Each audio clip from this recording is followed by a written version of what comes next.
ராணுவ வீரர்கள் கடுமையாக கொலை செய்யப்பட்டார்கள். இந்திய மக்கள் அனைவரும் வருத்தத்துடன் இருக்கின்றோம். ஏதோ நம்ம வீட்டில் ஒரு உறுப்பினர் இழந்த மாதிரி ஒரு உணர்வுடன் இருக்கின்றோம். இந்த வருத்தத்தை முன்னிட்டு சங்கரா கல்லூரி மாணவர்கள், சங்கரா பாலிடெக்னிக் மாணவர்களும் ஆசிரியர்களும் மௌன அஞ்சலி செலுத்துகின்றோம்.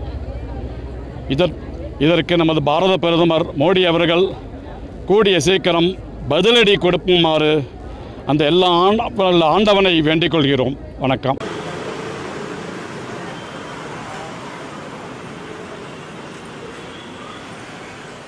போடலாமா?